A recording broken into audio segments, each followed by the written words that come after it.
my name is Lee. Hello, my name is Jake. Hi, my name is Cheyenne. Hi, my name is Zach Walter. Hi, my name is Jordan Power. And we are Time Savers Inc. Hello, my name is Zachary Walter, and I'm here today to teach you about Ghana. Hello, my name is Liu. I'm the senior correspondent of Ghana's vulnerabilities.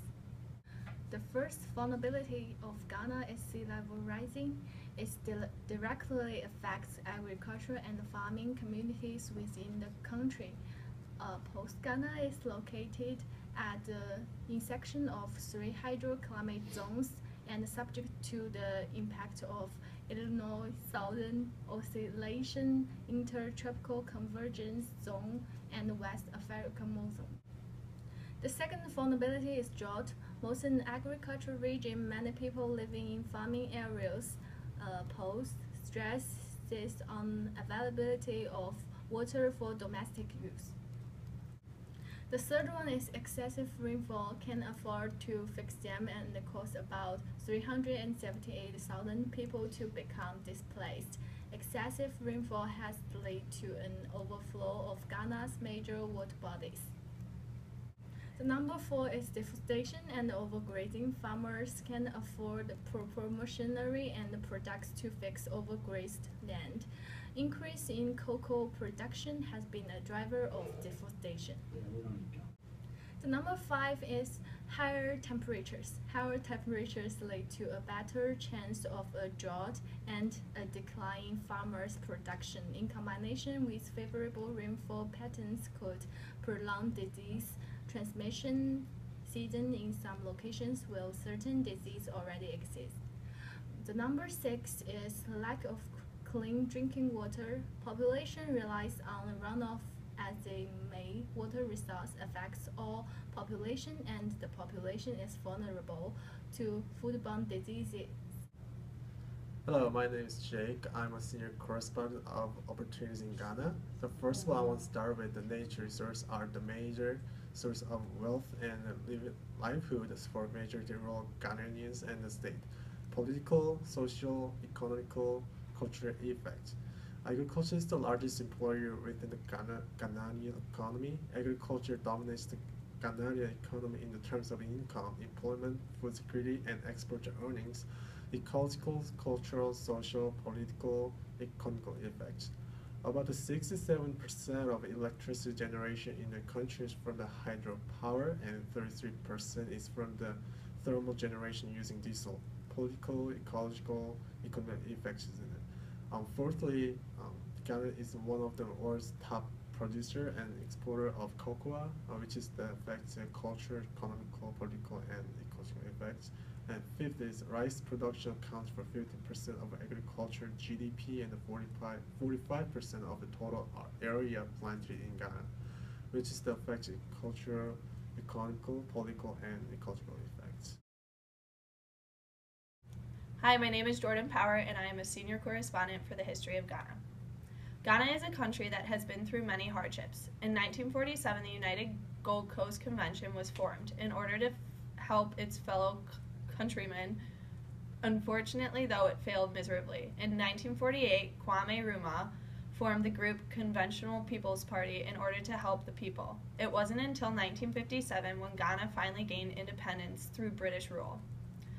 Though in 1966, Kwame Nkrumah was overthrown and Dr. Kofi Buja headed a civilian government in 1969. Ghana is a country in need of industrialization. As Africa leaders have stated, we need to stop exporting raw materials and importing processed goods outside our continent. This act is inhibiting employment in our continent. We have to think industrialization, since that is the way towards economic advancement. Ghana has been occupied by the Portuguese since 1471. Ghana is a Golden Coast country that the Portuguese have used to exchange slaves and other goods. Ghana has had many issues with oil exportation and deforestation. Oil and gas exploration in Ghana has always been very limited because of the high-risk nature of its terrain. The first significant find for oil wells was the salt pond oil founded in 1970 and began producing in 1975. Between 1978 and 1985, a total of about 3.47 million barrels of oil was produced from the field. By the end of 1980, 31 wells had been drilled and 3 new discoveries were made: the Salt Pond, Cape, 3 Points, and the North and South Tano. Major and sustained exploration activity started with the formation of Ghana International Petroleum Corporation in 1985 and has continued until today. The first Ghana government-sponsored public electricity supply in Ghana commenced in the year 1914 at Sekondi Takoradi, operated by the Ghana Railway Administration. In 1994, Ghana's total generating capacity was about 1,187 megawatts, and annual production totaled approximately 4,490 million kilowatts, and the main source of this supply is the Volta River Authority with 6 127 megawatt turbines. Ghana's energy sector has expanded considerably after the discovery of the Jubilee oil field in 2007. The field came online in 2010, and production in Ghana has since increased from 7,000 barrels per day in 2009 to 9,900 barrels per day in 2013. Ghana has a major problem with deforestation since the year 2009 to 2013. Ghana has lost roughly about 33.7% of all of its forests.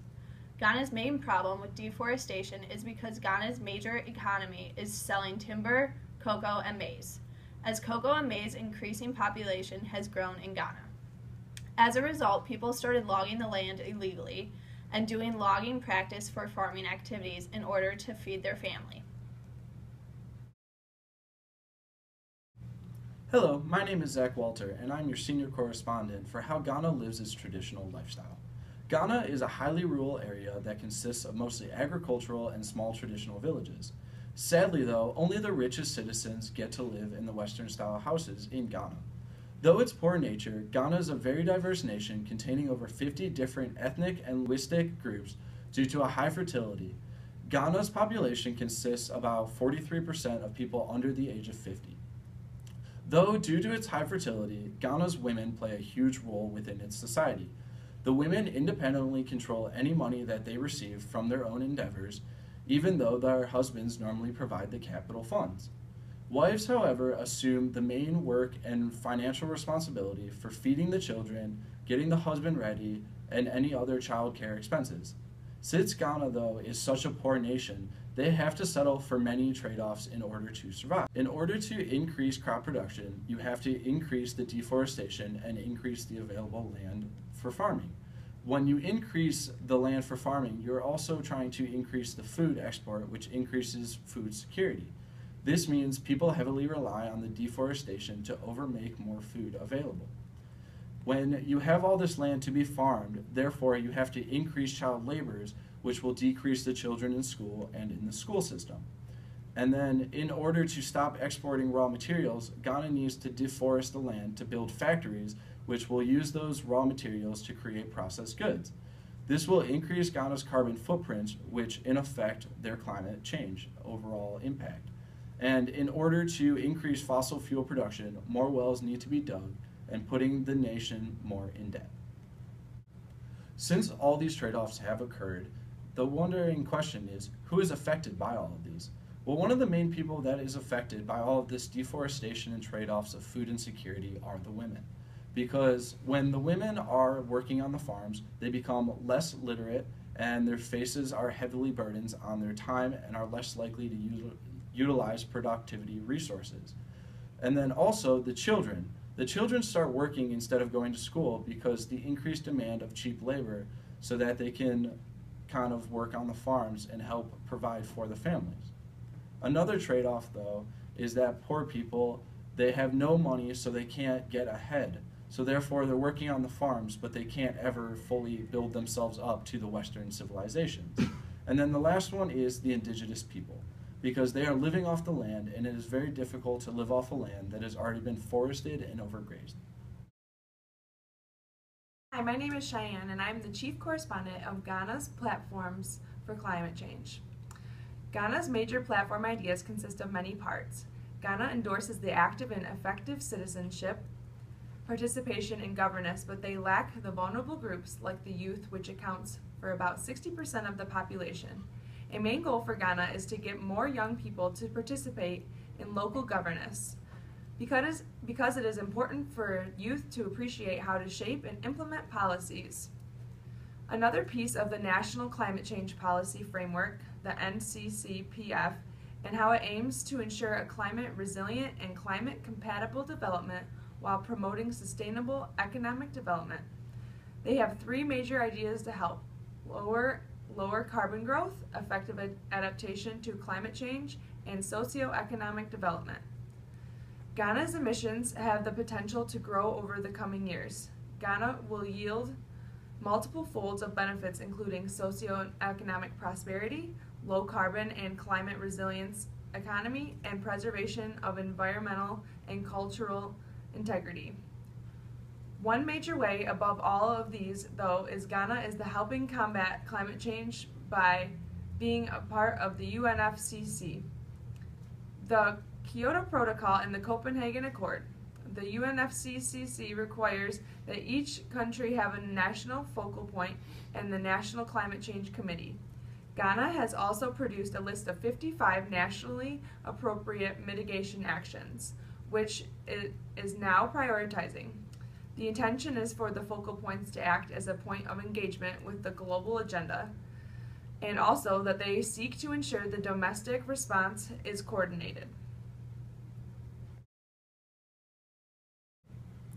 I'm going to talk about Ghana's future and how they will survive.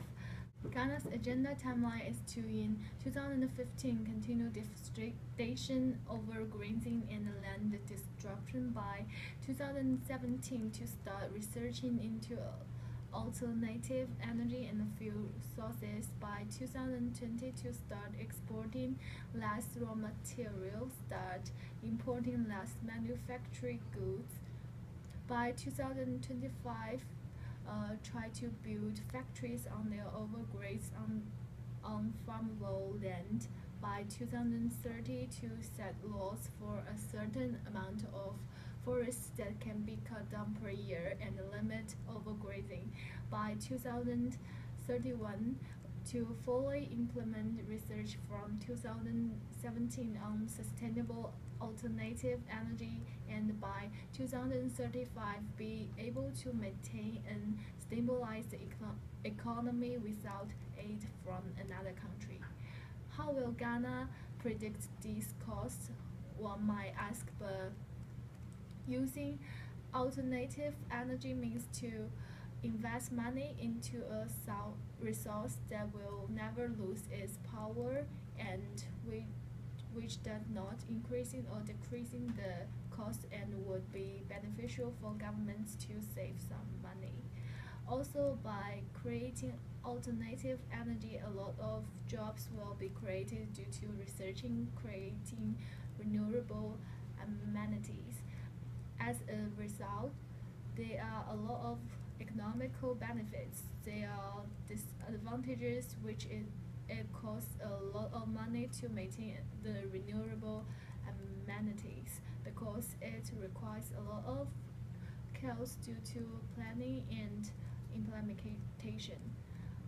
One another reason is it needs a large amount of solar panels and wind farms in order to produce electricity, and with these predictions it will lead a lot of social benefits. With renewable energy, it will make the environment more clean for the citizens since no CO2 or greenhouse gases will be produced. Another reason it is beneficial is with sustainable energy we will no longer need to go to war over resources and oil. So there are so many benefits. One disadvantage is it is costly to create research. Also, the alternative energy is heavily depends on weather, such as rain, wind, and sun. That alternative energy is not quite steady. Ghana still continue deforestation, overgrazing, and land disruption. We just need time to develop. After 2 years, we will try to start research into alternative energy and fuel sources to save and make money in next 3 years. At the beginning of 2020, we will start to export our own goods and import raw materials to develop the country, and then we have the strength and the land to build the factory. After we are industrialized, we need to think about limiting overgrazing and deforestation. Since vulnerabilities still continue on groups, there are two major people affected. Number one is indigenous people who will feel the effect of continual deforestation, and second is children who will be working on the farms instead of in the classroom. So is this all justice theory? Without definition of the moral principle determining just conduct, justice is not seen through this country dealing with all the people and they are affected by climate change.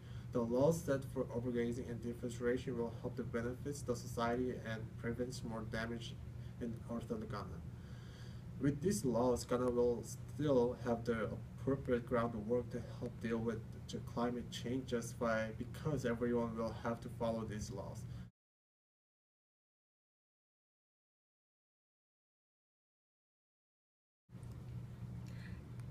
The first vulnerability is sea level. Hi, I'm Cheyenne, and I am the chief correspondent on how Ghana. Fuck, I don't know. Okay. Okay. The number 4 is deforestation, overgrazing. You're good. Different ethnic and linguistic groups. Wait.